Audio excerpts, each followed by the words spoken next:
In the 1990s, Marcus, Jenna, and their daughter Marie were a family constantly on the move. Marcus worked as a sales representative for a large company, and his job required them to relocate frequently. They had lived in countless towns, but none of them ever felt like home, until they moved to a small, remote town in Montana.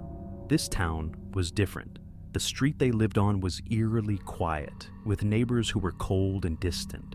They would stare at the family, but never spoke a word. It was unsettling, but there was one exception, another family who lived just a few houses down.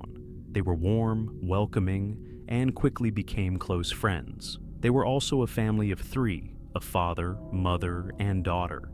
And the two girls, Marie and the other daughter, became inseparable. They spent weekends together, hosting barbecues, celebrating birthdays, and even having sleepovers. Marie once spent the night at their house, and it was one of her happiest memories. But as always, the time came for Marcus, Jenna, and Marie to move again. Marie and Jenna begged to stay. They had grown attached to the town, and especially to their kind neighbors. But Marcus's job demanded they leave, and so they did.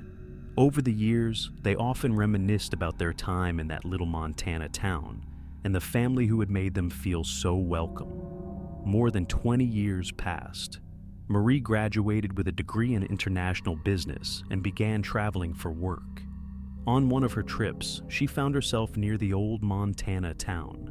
After finishing her work, she decided to visit the place she had once called home. She drove into the small town, noticing that not much had changed. It was still quiet, still remote, and still felt frozen in time. As she drove down the street where they had lived, she noticed that their old house was gone. In its place stood a small apartment building. Disappointed, she remembered her childhood friend and the family who had been so kind to them. She hurried to see if their house was still there. When she arrived, her heart sank. The house was nothing but ruins, crumbling walls, overgrown vegetation, and debris scattered across the lot.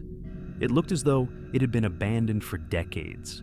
Saddened, Marie turned back to her car, only to notice an elderly woman staring at her with a strange, almost ominous expression. "I know you," the woman said, her voice low and gravelly.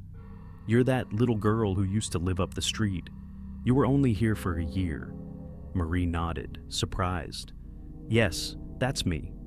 The woman's eyes narrowed. "You were a strange family, always talking to yourselves, staring at everyone. It was unsettling." Marie frowned, confused by the accusation. She brushed it off, assuming the woman was mistaken. "Do you know what happened to the family who lived here?" she asked, gesturing to the ruins. The woman's expression darkened. "No one ever lived here. This house was never finished. You and your family would come here sometimes, pretending to have parties. You'd sit in the rubble and act like you were eating. Once you even slept in the weeds." Marie's blood ran cold. She shook her head, convinced the woman was senile or confused. Without another word, she got back in her car and drove to the airport, eager to leave the unsettling encounter behind. A few months later, it was Christmas. Marie was spending the holidays with her parents in their cozy home. As they sat around the dinner table, she brought up her trip to Montana and the strange conversation with the elderly woman. Marcus laughed it off. "That old woman must be losing her mind," he said. "You know what? I think I have some old VHS tapes from back then. We used to record everything. I'll dig them up tomorrow." The next morning, Marie woke up early and went to the living room for coffee. What she saw stopped her in her tracks. Her parents were sitting on the floor, surrounded by VHS tapes. They were watching one of the recordings, a birthday party at the neighbor's house. But what Marie saw made her stomach turn. The tape showed only her family, Marcus, Jenna, and Marie, laughing, dancing, and celebrating in the middle of the dilapidated, overgrown lot where their neighbor's house should have been.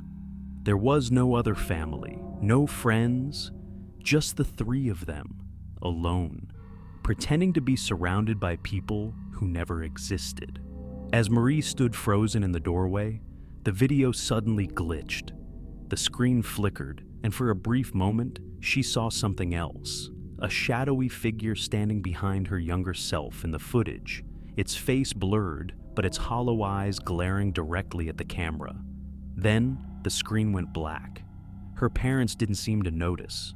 They were still laughing, their eyes fixed on the blank screen as if they were still watching the party. Marie's hands trembled as she backed away, her heart pounding.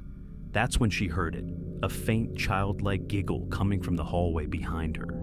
She turned slowly, her breath catching in her throat. There, in the shadows, stood a little girl with matted hair and a torn dress, her face pale and her eyes empty.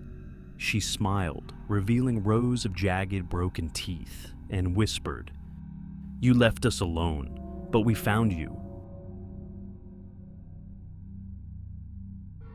If you enjoyed this video, don't forget to leave a like and subscribe to the channel. Want to have your story told here? Send it to the email address pinned in the first comment. I'll see you here in the next video of The Secret Channel.